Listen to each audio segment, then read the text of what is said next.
Hace 20 años Euskadi vivió una de las tragedias más grandes de su historia. El 26 de agosto de 1983 el cielo se cubrió y empezó a llover a causa de un fenómeno muy conocido por todos nosotros, la gota fría.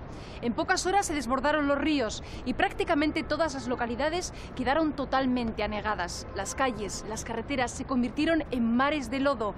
El agua dejó a su paso 60 víctimas en toda la cornisa cantábrica, pérdidas económicas de más de 3.000 millones de euros y 3.500 personas se quedaron sin hogar. Aquí, junto al muelle de Uribitarte, ahora renovado, pudimos contemplar durante varios días una de las imágenes más impactantes de aquellas inundaciones. Un barco célebre, el Consulado de Bilbao, hundido y totalmente destrozado tras ser arrastrado por el agua. Todo un símbolo de las inundaciones del 83. Este es el relato de lo que sucedió a finales de agosto de aquel año. Entre la tarde del 26 de agosto y la del 27 de 1983, la tromba de agua caída desbordó todas las previsiones. El caudal de los ríos se multiplicó vertiginosamente. Los montes se convirtieron en torrenteras desbordadas. Las presas temblaban y amenazaban con reventar. La ría de Bilbao no pudo soportar los 3.000 metros cúbicos por segundo que recibió. En 24 horas cayeron unos 503 litros por metro cuadrado, o lo que es lo mismo, 1.500 millones de toneladas de agua. Para que se hagan una idea, en apenas unas horas cayó sobre Euskadi 100 veces más volumen de agua que el que contiene la bahía de la Concha. Sobre Bilbao se abatió en un solo día más agua que toda la que se precipita sobre Vizcaya en un año de lluvias. Primero fue Guipúzcoa, después les tocó el turno a Vizcaya, Álava, Iparralde y Navarra. Pero la zona más castigada fue, sin duda, todo el territorio vizcaíno y el valle alavés de Ayala. Ya a principios de semana, los veraneantes de la costa vasca habían empezado a hacer las maletas, cansados del perpetuus idem. Pero nada hacía presagiar que la magnitud de la catástrofe que sobrevendría sería de proporciones bíblicas.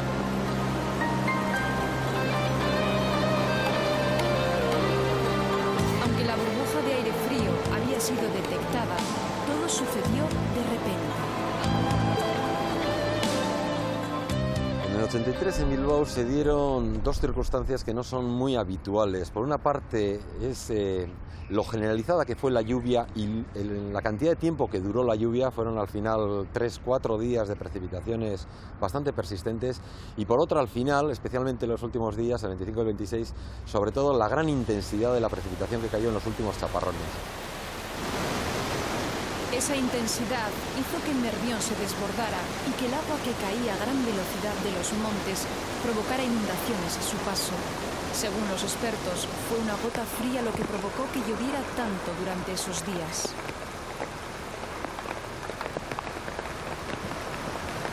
Se llama gota fría a una pequeña borrasca que se produce cuando confluyen un aire muy cálido y una bolsa de aire polar. Los tifones se producen en condiciones similares. La borrasca es tan fuerte que acaba taladrando la atmósfera y precipitándose de manera violenta.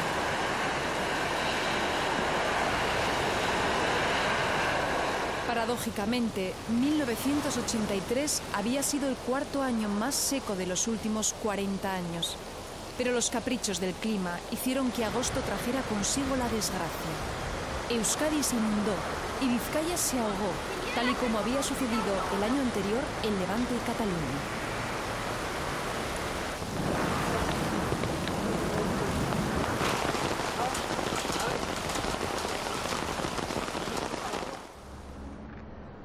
Aquel año la Semana Grande de Bilbao, la Aste Nagusia, se había iniciado con lluvia. Las chosnas, instaladas en la zona del Arenal y en la parte trasera de la riaga, pronto se convirtieron en barcos fantasmas a la deriva. La ría se desbordó y comenzó a inundar todo el casco viejo. Mucha gente que se encontraba aquí disfrutando del ambiente festivo empezó a huir de estas riberas y buscaron refugio en zonas más altas.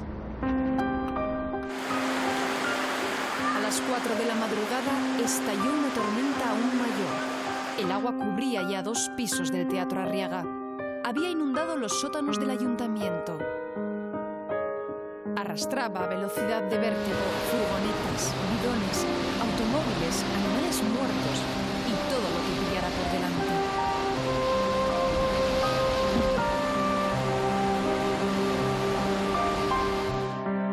Las sirenas anunciaban las primeras emergencias. En la calle Tendería, en el casco viejo, tuvieron que formar cadenas humanas para poder salvar a la gente.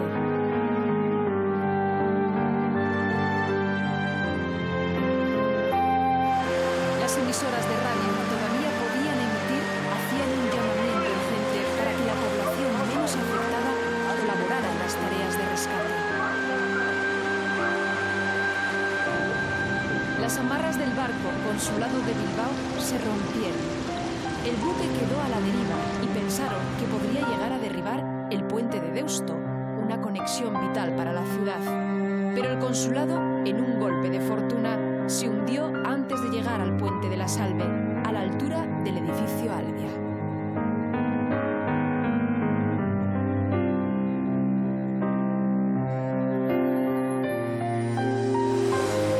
Sin luz ni agua, las últimas horas de aquel 26 de agosto fueron las más dramáticas. El Nervión, oscuro y espeso como el chocolate, corría desbocado.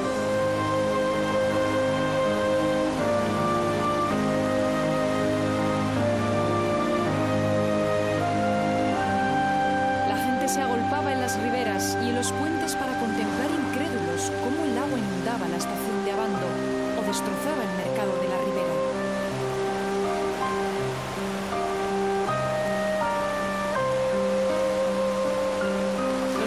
No daban crédito a lo que veían. El agua llegaba hasta el cuello en algunas calles del casco viejo. En la plaza de Santiago, junto a la catedral, los coches formaron una gran torre de Babel. El agua alcanzó en este punto 6 metros de altura.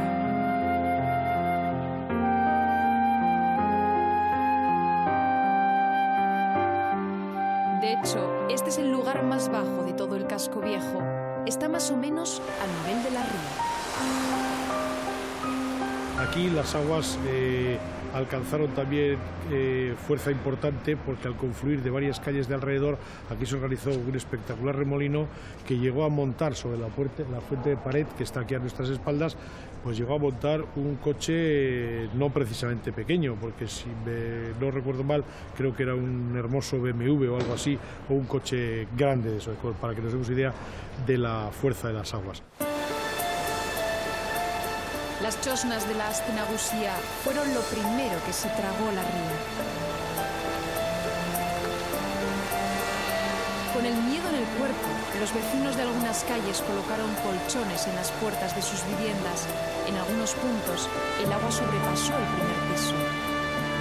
Todo aquel que horas o minutos antes había entrado en el casco viejo ya no pudo salir.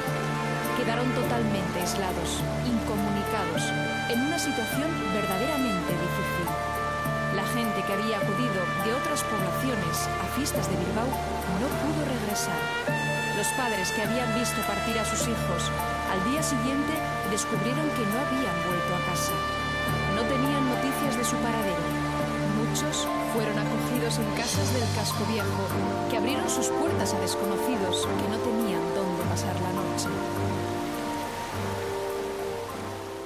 Pues esa gente se quedó en casa. En mi casa yo tuve media docena de amigos, en otras casas hubo otra gente, pues nos veíamos desde el balcón mirando y tal, y era un poco desesperante para esa gente no poder comunicar que ellos estaban bien.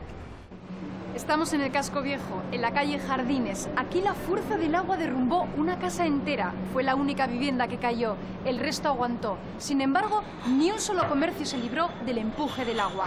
La riada fue tan destructiva que en principio se pensó que la cifra de fallecidos en el casco viejo sería muy alta. Pero afortunadamente solo hubo una víctima, una persona muy querida y conocida en la zona, un vagabundo. Se llamaba Madriles, era un habitual de bar en calle. Aquel día el agua le atrapó durmiendo en el bar que desde hacía varios años se había convertido en su hogar. El número exacto de víctimas no se conoció hasta pasadas varias semanas. El día de la riada, el agua corría por Bilbao como si fuera un mar de aguas bravas. Se empezó a rumorear que entre los objetos arrastrados había bidones de cianuro. Se temía que otros bidones de carburo procedentes de los destrozos producidos en Arrigorriaga pudieran llegar a explotar en contacto con el agua. En la calle somera del Casco Viejo ocurrió algo que pudo haberse traducido en desgracia, pero que afortunadamente se resolvió de forma positiva.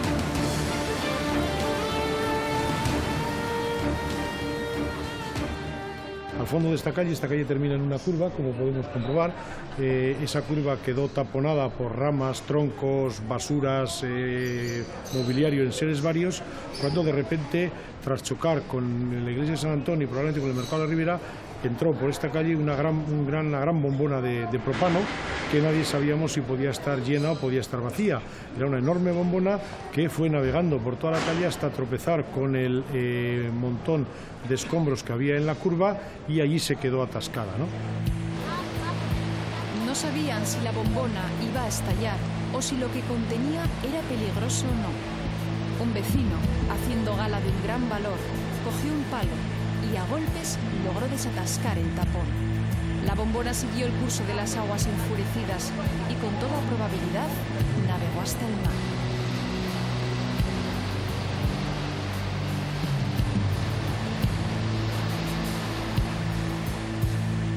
Es posible que fuera una de las muchas bombonas que aparecieron en las playas de nuestro litoral.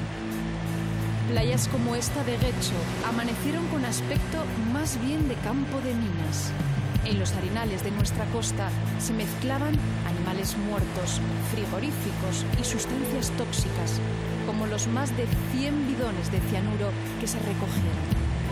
La prohibición de bañarse en las playas se prolongó hasta acabar la temporada veraniega y también la de pescar a menos de 4 millas de la costa. Aunque el peligro de contaminación era evidente, las autoridades desmintieron los rumores de epidemias que circularon durante aquellos días. Con las primeras luces, los bilbaínos vieron con sus propios ojos la catástrofe que horas antes habían estado oyendo a través de Radio Bilbao. Esta fue la única emisora que pudo emitir noticias y llamadas de auxilio hasta las 4 de la mañana, hora en que quedó muda.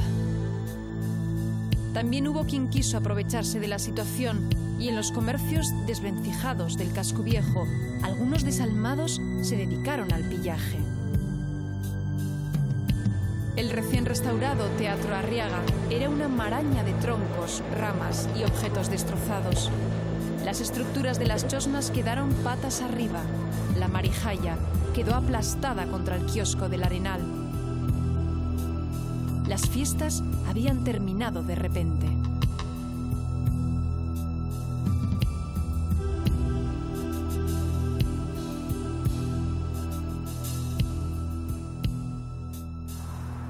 Detrás de mí pueden ver los famosos túneles de Malmasín.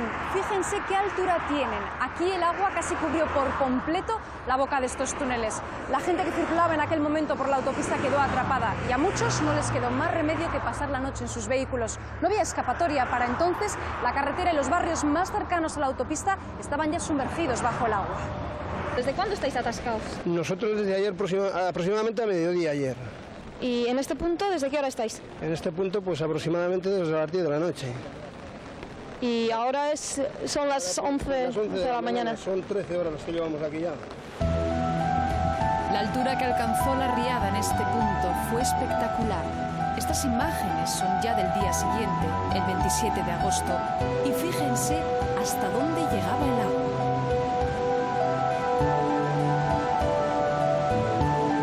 Y es que el Nervión pasa justo por debajo de este punto de la autopista.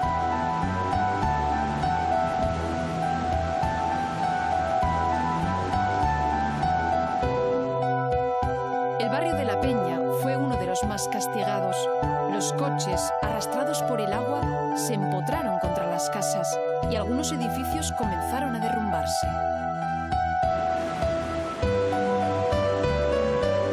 Durante la riada se produjeron situaciones realmente increíbles.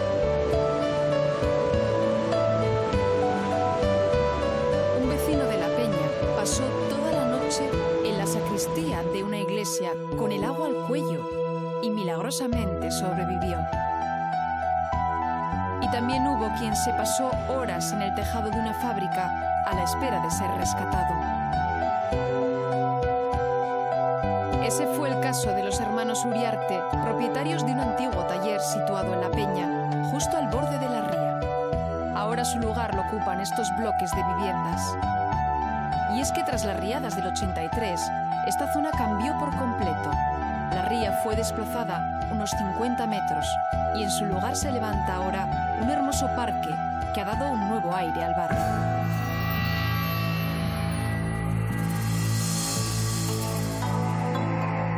Los Uriarte tenían su fábrica en la calle Zamácola.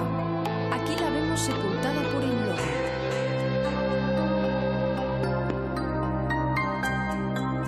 Junto al taller se levantaba este puente. Ya no existe, pero aquel día de agosto sirvió para salvar unas cuantas vidas.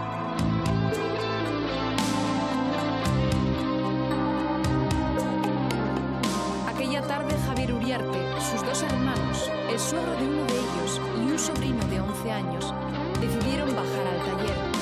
Sabían que el agua estaba entrando, tal y como había sucedido en anteriores riadas. Cuando todavía el agua les llegaba a las rodillas, empezaron a subir las cosas al piso de arriba, a la oficina. Incluso algunos vecinos del barrio llevaron a la oficina de los Uriarte cajas de tabaco del estanco, que estaba justo enfrente de la fábrica, para que no se mojaran. Pero llegó un momento en el que los Uriarte se quedaron aislados en su fábrica. Decidieron cobijarse en la oficina, situada casi a 3 metros de altura del suelo. Allí empezaron los preparativos para pasar la noche. Estaban tranquilos porque estaban convencidos de que el agua no subiría mucho más. Pero a las 9 de la noche, el agua inundó la oficina. Javier llamó a su mujer, Dominica, y le contó lo que ocurría. Le dijo que iban a subir al tejado y que se quedarían allí hasta que todo pasara. Preocupada por la suerte que pudieran correr su esposo y el resto de sus familiares, Dominica llamó a Radio Bilbao para que diera la voz de alarma. También telefoneó a su hermana Conchi, que vivía en la parte alta de La Peña, para que saliera a la calle en busca de ayuda. Mientras, los Uriarte hicieron un agujero en el techo y se encaramaron al tejado. En algún momento se plantearon cruzar la calle Zamácola a nado, pero al ver que la corriente traía toda clase de objetos, decidieron quedarse en el tejado. Estaban rodeados por el Nervión y la calle Zamácola, que se había convertido también en río.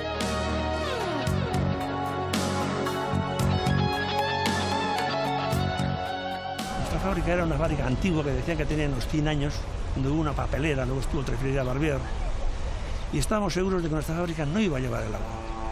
La gente decía que sí, porque se llevó el puente del tranvía, se llevó la casa del estanco con Lucía dentro, se llevó la casa de la Chuana con Pilar dentro, y nosotros estábamos en el triángulo de la muerte, como quien dice, pero nosotros estábamos seguros de que nuestra fábrica no llevaba, íbamos tranquilos aquí todos, que ya amanecerá mañana y ya nos sacarán.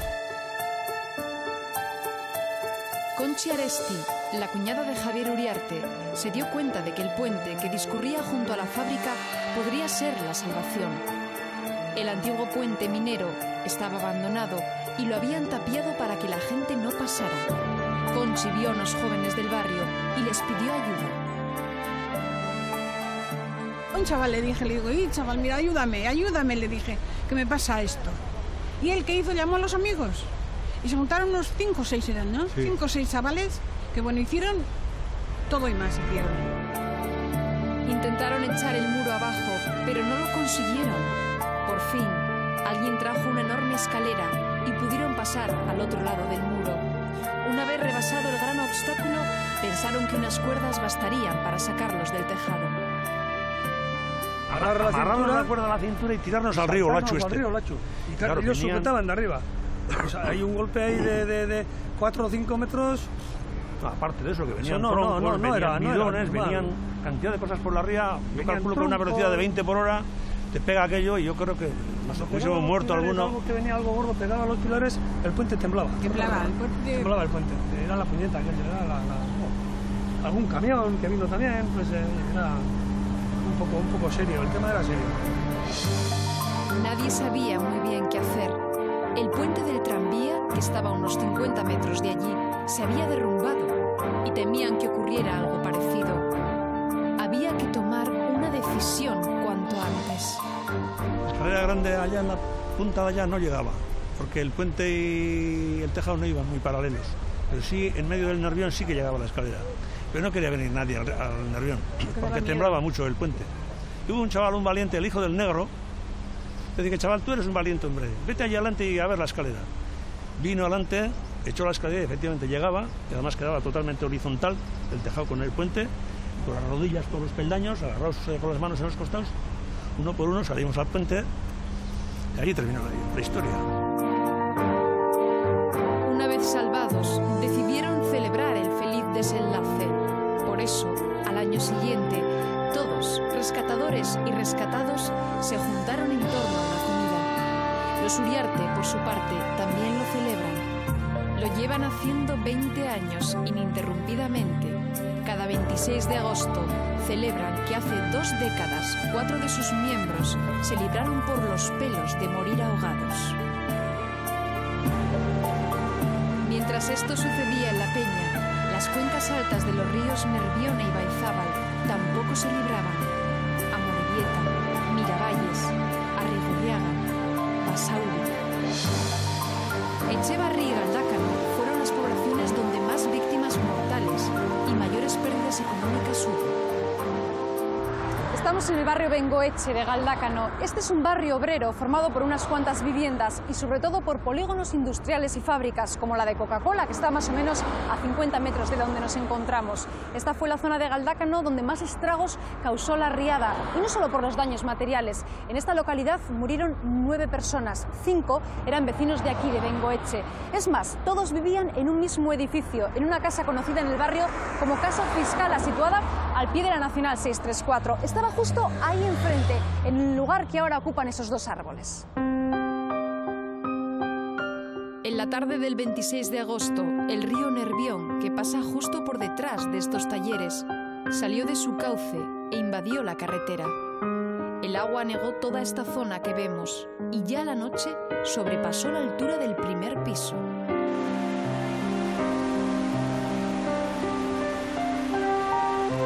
Desde las 6 de la tarde, las cosas ya empezaron a ponerse feas. El agua comenzó a entrar en las viviendas y algunos vecinos decidieron huir de sus casas. 2 familias que vivían en la casa llamada Fiscala, asustados por la magnitud de la riada, buscaron refugio en casa de amigos y familiares. Como en otras inundaciones, el agua ya había subido a esa altura, algunos decidieron quedarse y no se alarmaron demasiado. Hora y media más tarde, en el primer piso del edificio, apareció una grieta. El agua bajaba a gran velocidad y terminó haciendo un gran boquete en la pared. De pronto, el edificio se tambaleó. Había 7 personas en el interior. 6 eran vecinos de la casa Fiscala y el 7º era un joven de Orduña que se vio atrapado en la carretera y buscó refugio allí. A las 10 de la noche, el agua se llevó la casa con sus 7 ocupantes dentro. No se veía nada y solo se oían los gritos pidiendo auxilio. Oímos unos gritos de auxilio, auxilio, coño, una señora que bajaba por el agua. Nosotros no la vimos porque era de noche y el agua estaba, pues llegaba hasta arriba a las ventanas del caserío. Y aquí había una mimosa y fue donde la señora se quedó enganchada y ahí estuvo toda la noche y la veíamos, pero no podíamos salir porque el agua era mucho, eran aproximadamente unos 12 metros de agua de altura. La distancia desde la casa hasta el árbol al que pudo asirse la mujer era de aproximadamente 500 metros. Recorrió esa distancia a oscuras, salvando los golpes de camiones, bidones, troncos, coches y animales muertos. La mujer estaba muy cerca del taller de pulimentos que tenía Manolo, quien se entretuvo demasiado intentando salvar su maquinaria, y para cuando salió, el agua ya le llegaba al cuello. Salvó la vida de milagro. Y al llegar aquí, pues como no veía, pues me llegaba ya el agua arriba y me arrimé aquí a la pared. Entonces venían unas botellas de taller, unas botellas de oxígeno, de soldadura, y veía que me pegaban, pues entonces me tuve que arribar aquí hacia la pared y engancharme con las uñas a la pared, porque si no, pues me llevaba. Y el agua, pues el agua bajaba ardiendo de ácido, lo cual me quemó todo así, toda la tripa y todo el pecho, todo despellejaba entero. Y es que el peligro era doble. Al riesgo que suponía la inundación en sí, había que añadir el de los bidones, muchos de ellos rotos, que navegaban corriente abajo. El caso de Manolo Manteca es un ejemplo de que la riada contenía algo más que agua y lodo. Las industrias vizcaínas quedaron arrasadas y muchos de sus productos tóxicos se fueron a la deriva. Pese a que el cuerpo le ardía, Manolo consiguió llegar a casa de un vecino, pero el agua no paraba de subir y alcanzó la ventana del primer piso. Entonces subieron al desván, rezando para que el agua no siguiera ascendiendo. Mientras tanto, la mujer que había sido arrastrada por el agua seguía agarrada al árbol. Permaneció así durante 6 horas, recibiendo los golpes de los objetos que traía la fuerte corriente. Manolo y el resto de los vecinos intentaban animarla para que aguantara. Por fin, a las 4 de la mañana, cuando el agua comenzó a bajar, Manolo, con grave riesgo para su vida, decidió ir en su ayuda. Bajó el agua y entonces yo pues salí de la casa y agarrándome aquí a los arbustos, pues vine hasta aquí, la pude llevar, la cogí, me la eché a hombros y me la llevé para mi casa. Allí la estuvimos limpiando y fue cuando nos enteramos de que había bajado de la casa del otro lado de la carretera, que murieron 7 personas ahí. Nosotros no lo sabíamos. Nos lo contaron después ella y nos dijo que había tirado la casa y claro, luego por la mañana pues fuimos por ahí a buscar los muertos y eso. Además de la mujer, también sobrevivió el joven de Orduña, que también se agarró a un árbol y salvó la vida. Mientras en Galdácano se iniciaban las operaciones de rescate, crecía la preocupación porque no había ninguna noticia de Bermeo, de Baquio ni de Mundaca. 2 navíos de la Armada consiguieron llegar a la costa de Bermeo. La dimensión de la catástrofe era espectacular.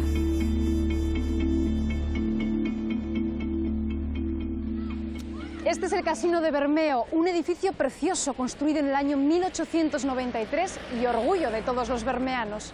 El 26 de agosto de 1983, el empuje del agua hizo que este elegante edificio se desmoronara y se partiera por la mitad. Se vino abajo con la misma facilidad con la que cae un castillo de arena. Cuando el agua comenzó a subir, en los bares de los bajos del casino todavía quedaba gente. Salvaron la vida gracias a los vecinos que acudieron en su auxilio lanzándoles cuerdas con las que les sacaron de aquel torbellino. A las 3:30 de la tarde, el río Artigas se desbordó y Bermeo se hizo mar. Así quedó el casino.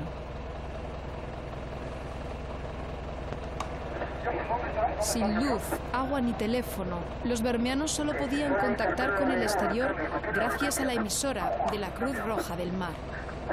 El SOS, lanzado desde Bermeo, lo recogieron en el puesto de voluntarios de la Cruz Roja en Zumaya. Y las primeras noticias que teníamos es que estaba totalmente aislado y no había noticias porque no había ni teléfonos ni absolutamente nada, estaba totalmente aislado y no había forma de llegar allí.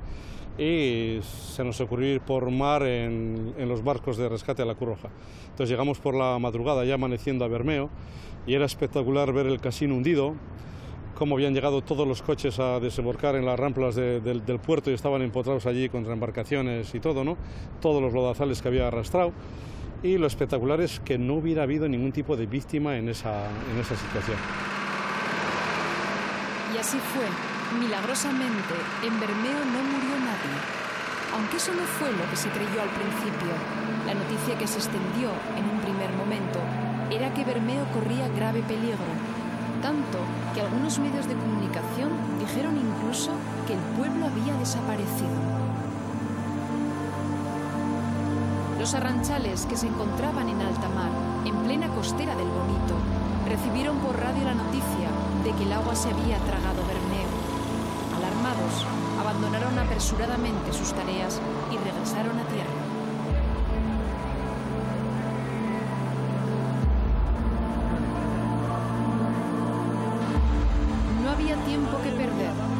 los arranchales sustituyeron las redes por palas y se dispusieron a limpiar las instalaciones de las grandes empresas conserveras, destruidas en gran parte. Un olor a pescado putrefacto se había adueñado del pueblo. Siguiendo órdenes sanitarias, enterraron en cal viva 150.000 toneladas de bonito para evitar infecciones. Y todos los que colaboraron en tareas de limpieza tuvieron que vacunarse contra el tifus y el tétanos.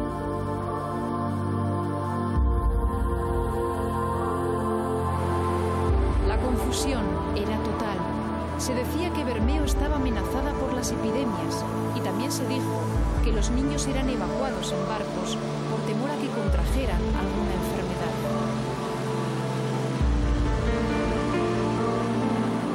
En Bermeo la riada fue impresionante. Los vecinos de este municipio aseguran haber visto cosas increíbles, como ver bajar el agua, barriendo más de 300 vehículos y lanzándolos al mar como si fueran piedras. No todos tuvieron la suerte de Bermeo en lo que respecta al número de víctimas mortales.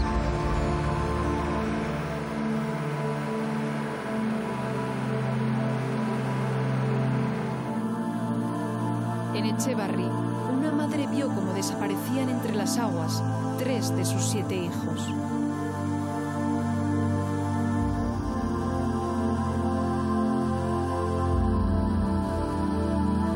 El agua había ido subiendo a medida que avanzaba la tarde, pero la familia en ningún momento pensó que llegaría hasta el segundo piso, cuya vivienda ocupaban. De repente, la casa se agrietó y se derrumbó. El agua los arrastró a todos, pero la madre y su hija mayor acertaron a agarrarse a unos árboles. Fueron rescatadas por unos vecinos, pero el balance fue trágico. Murieron 3 de sus 7 hijos. Echevarri quedó marcada por la catástrofe del 83. Tampoco olvidarán los vecinos de Llodio aquel fatídico 26 de agosto. Sus 21.000 habitantes, todavía con el pañuelo rojo al cuello, apuraban los últimos días de las fiestas de San Roque.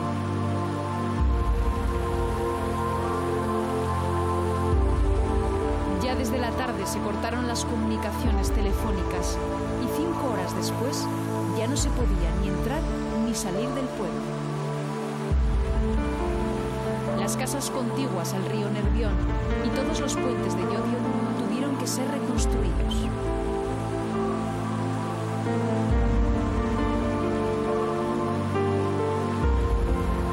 Además, un sinfín de vehículos y árboles se agolpaban en el cauce del río.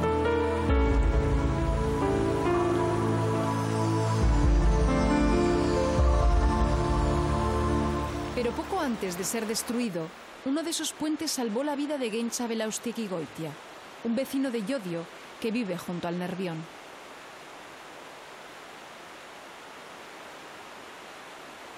La crecida del río le sorprendió en las proximidades del puente cercano a su casa. El agua le llegaba hasta las rodillas. Esperó más de 1 hora. No sabía si lanzarse al agua y cruzar el río o esperar allí. Pero al ver que el agua subía sin parar, no lo pensó más. Se zambulló y no paró de nadar hasta que alcanzó la barandilla del puente.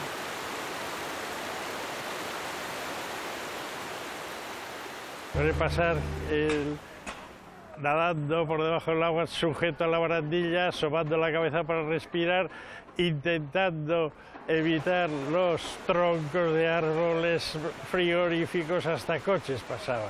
Y llegué al otro lado justo, y yo pienso que fue San Roque el que intercedió por mí. Justo al pasar el puente, la barandilla desapareció. Yo seguí hasta la estación ya nadando con cierto estilo, porque la corriente era menor, y unos aplausos terribles de todos los que estaban refugiados. Gentxa se guarició en un caserío que estaba en un alto. Allí descansó, durmió algo y al día siguiente bajó al pueblo a echar una mano. Lo que él no sabía era que en Llodio, al verle lanzarse al agua el día anterior, le habían dado por desaparecido. Incluso se publicó la noticia en el periódico. Cuando a las 11 de la mañana Gentxa apareció, la gente no se lo podía creer. Era un milagro. siempre he pensado que gracias a San Roque, evidentemente, y a los 133 kilos que entonces pesaba yo, pues que salí de la esquina de la caja vital en el momento oportuno para llegar a la barandilla del puente. Llodio quedó patas arriba. Más de 1000 vehículos destrozados, viviendas, comercios. Los daños económicos, solo en la industria, ascendieron a 72 millones de euros.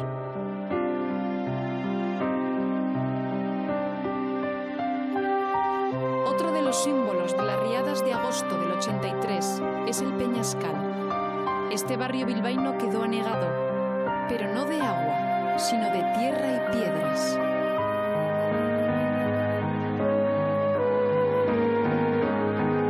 Aquí la riada llegó de arriba, de la cima del monte en el que se asienta el barrio.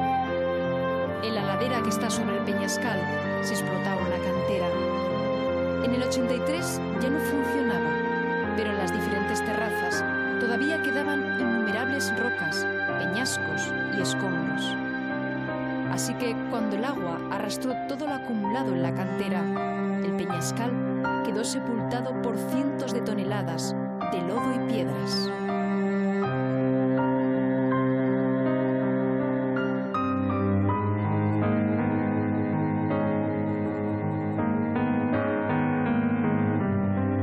Estas fotografías así lo atestiguan. 75 viviendas quedaron destruidas y se tardó 3 meses en desescombrar el barrio. En los primeros momentos, al ver lo que se les venía encima, la gente salió de las casas como pudo. En algunos locales tuvieron que hacer un agujero en el techo para pasar al piso de arriba y salvar la vida.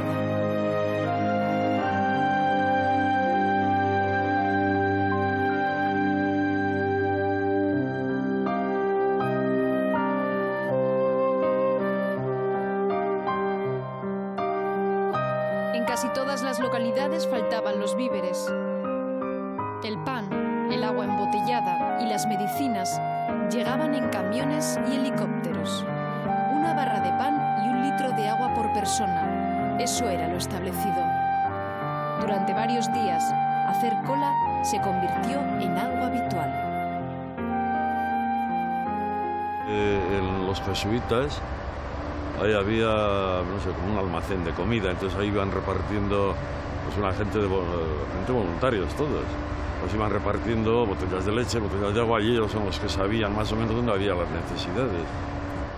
La gente colaboró, venían de todo Vizcaya a colaborar, pues se preparaban palas y salían brigadas por un sitio o por otro, hubo muchísima colaboración.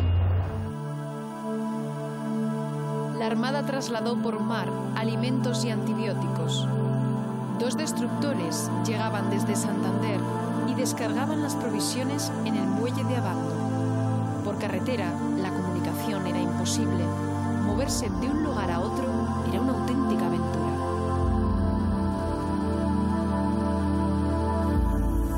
En una fábrica de Echevarri, un operario fue protagonista de una historia insólita.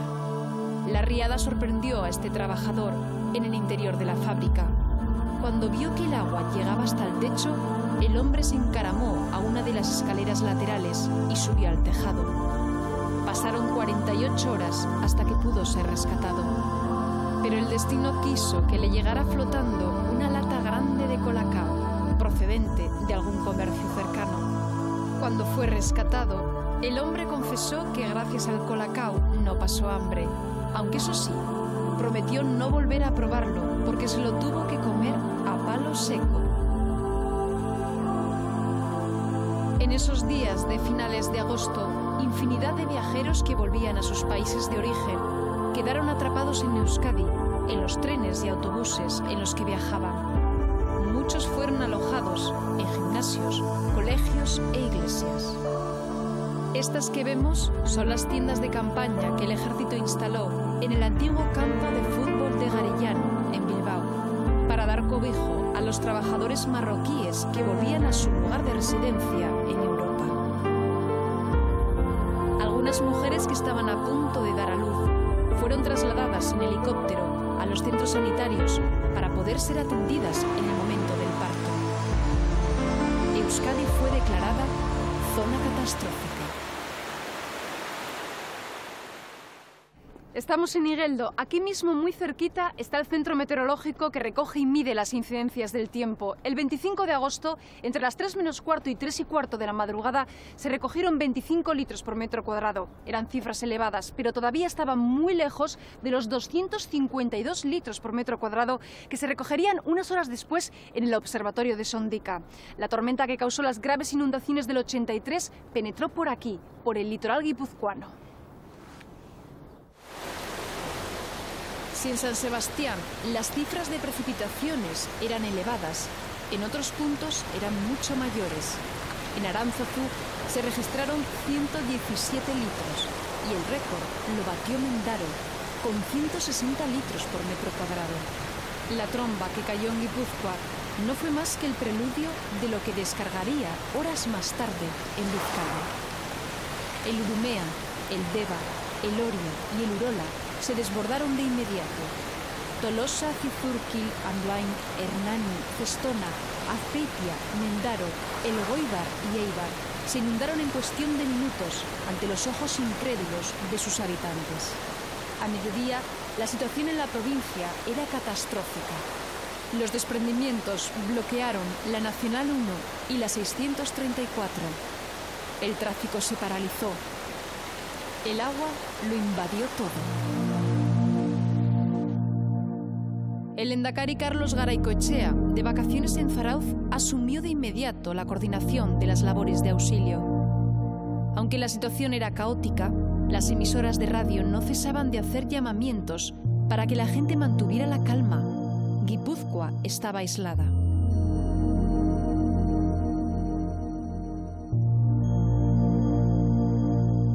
Las inundaciones no causaron víctimas de manera directa. Una anciana murió en Eibar a causa de la impresión y un almacenista, Tolosarra, falleció también por el mismo motivo.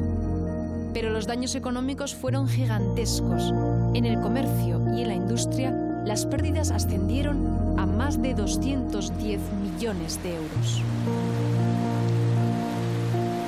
Si con las del 83 no habíamos tenido suficiente, 5 años más tarde, la historia se repetía en Guipúzcoa, pero en esta ocasión con víctimas mortales.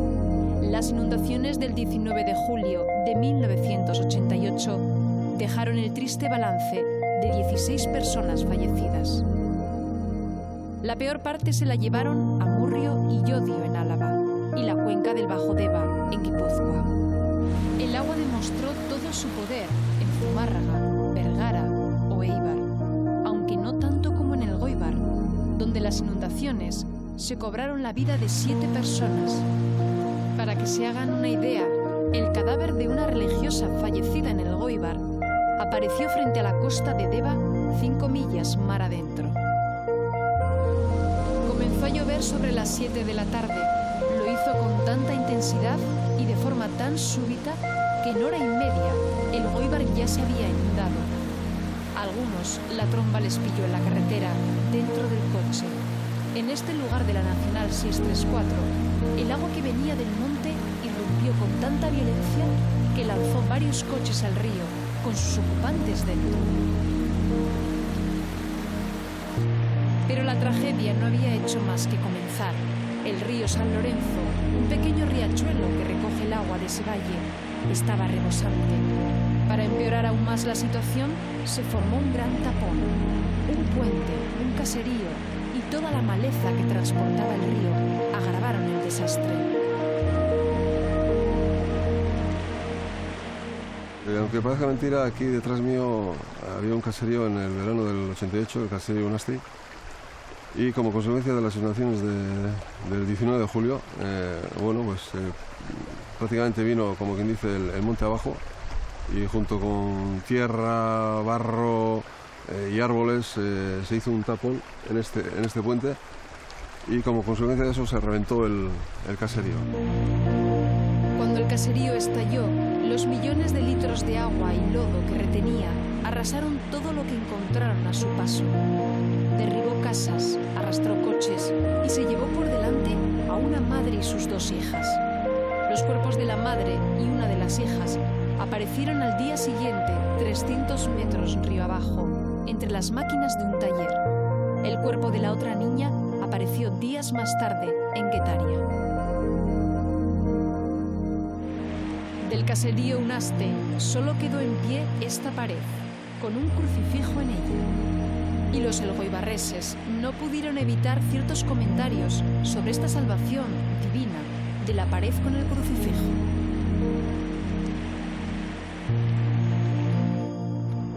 Estamos en La Peña, un barrio que sufrió de manera espectacular las consecuencias de la tromba de agua del 26 de agosto. Aquí el agua alcanzó los 12 metros de altura, el nivel más alto de todo Bilbao.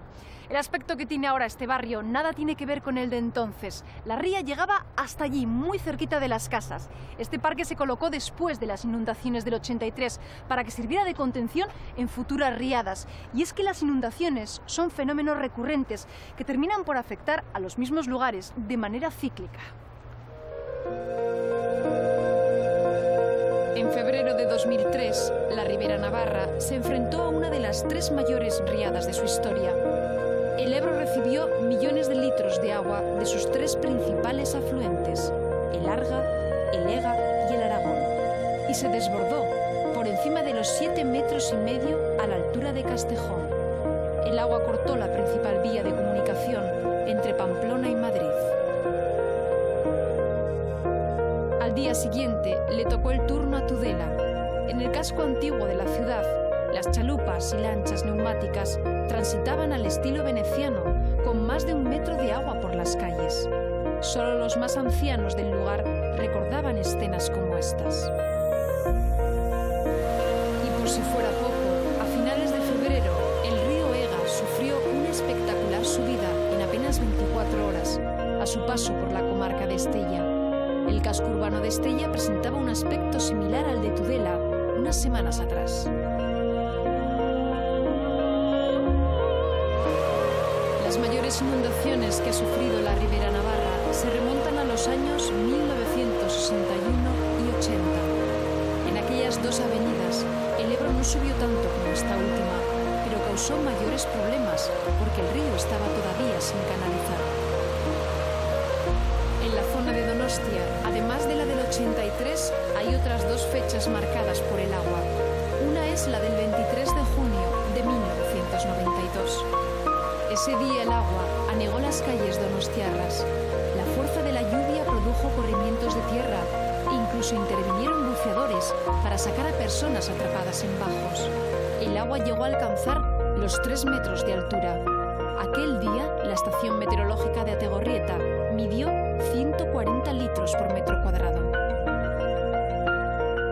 5 años más tarde, el 1 de junio de 1997, las inundaciones volvieron a hacer estragos en la zona de Donostia. El observatorio de Igueldo registraba la mayor intensidad de precipitaciones de toda su historia. Los 251 litros por metro cuadrado recogidos desencadenaron una de las mayores inundaciones que se recuerdan en la comarca de San Sebastián. Andoain, Lasarte, Usurbil, Donostia y otros pueblos de alrededor se hundían bajo el agua. Estas imágenes muestran cómo quedó el barrio donostiarra del Antiguo.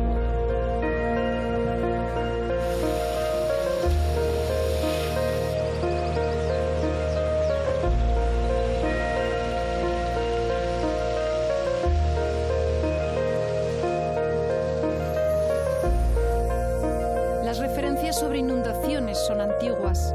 Las del 15 de octubre de 1953 permanecen en el recuerdo de mucha gente. Guipúzcoa fue el territorio más castigado. Solo en Cestona, el río Urola provocó a su paso 20 víctimas mortales.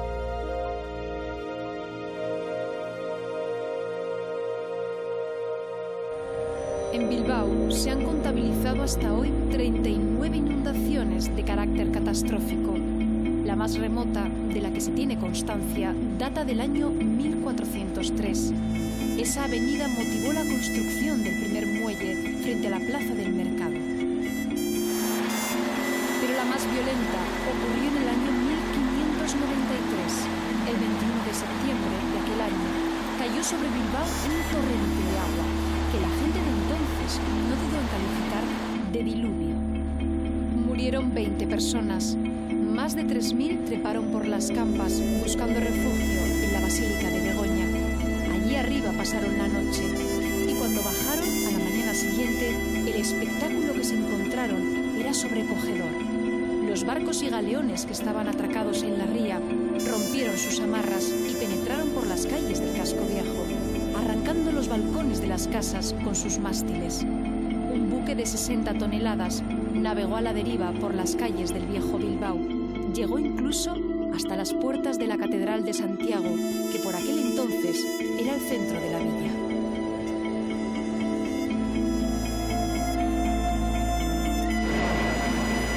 El verano de 2002 también fue muy duro, incluso trágico en muchos puntos de Europa. Aquí, dos de los pueblos más castigados fueron Bermeo y Baquio, aunque no hubo que lamentar desgracias personales, afortunadamente. Según la Organización Mundial de Meteorología, durante todo 2002 hubo inundaciones en 80 países, afectando a 17 millones de personas, de las cuales 3.000 murieron. Puentes, autopistas, fábricas, casas, la enorme presión urbanística hace que los destrozos que causan las inundaciones sean aún mayores. Este puente, el puente Subisuri, lleva muy pocos años aquí y todavía no ha conocido ninguna inundación. Y esperemos que siga siendo así, porque las inundaciones son el fenómeno natural con mayor capacidad destructiva que existe. En nuestro país son las que más daños personales y económicos ocasionan, en parte por la orografía especial del terreno. Los valles son muy estrechos y las laderas abruptas. Cuando el agua cae por esas laderas, lo hace a una velocidad vertiginosa y las consecuencias suelen ser desastrosas. Estas imágenes grabadas en Tenerife en 2002 dan idea de lo terrible que puede llegar a ser el agua si baja a gran velocidad. Como podemos ver, en este caso, la altura del agua es lo de menos. No cubría mucho, pero para salvar la vida de este niño que la riada arrastraba a gran velocidad, unos compañeros del cámara que grababa se tuvieron que lanzar al torrente. Aunque no cubre más que un palmo, la velocidad del agua puede resultar mortal.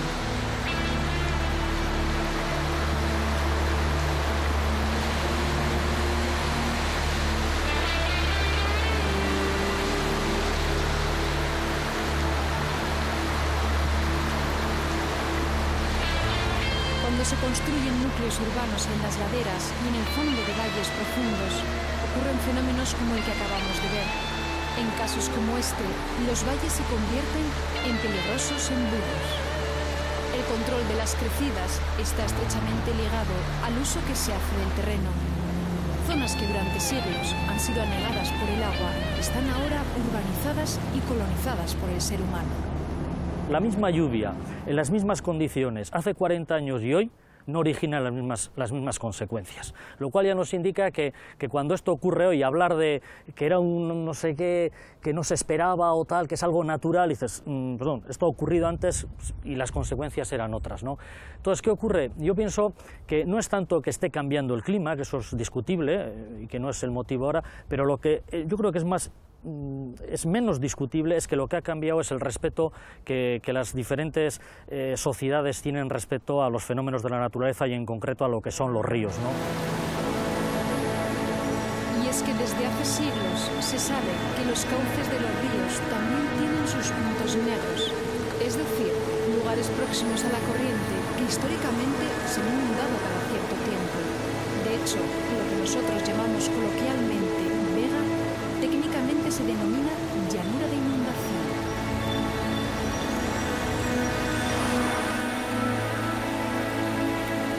Para paliar los efectos de las inundaciones se llevan a cabo pequeñas obras de infraestructura, canalizaciones que a veces implican la supresión de los meandros, las curvas que el río traza de forma natural o la desaparición de esa llanura de inundación. Esto crea una aparente sensación de seguridad y evita que ese lugar se inunde una y otra vez. Pero cuando llega la gran avenida, la gran riada, la situación se agrava. Al suprimir los meandros, el agua baja a mayor velocidad. Y si además, donde antes había marismas o vegetación, se levantan fábricas o viviendas, lo que estamos haciendo es empeorar la situación.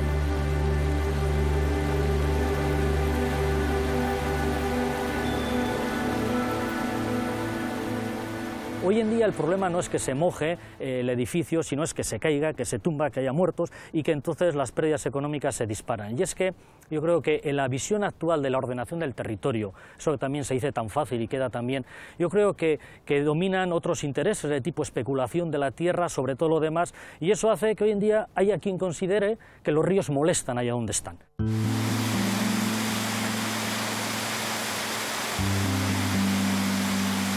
Hemos construido polígonos industriales en las vegas de los ríos. Hemos invadido el espacio natural de las inundaciones. Por eso, el río, que estaba allí antes de que nosotros llegáramos, se revela y pasa por donde puede, destruyendo todo lo que encuentra a su paso. Cada cierto tiempo, el río reclama lo que es suyo.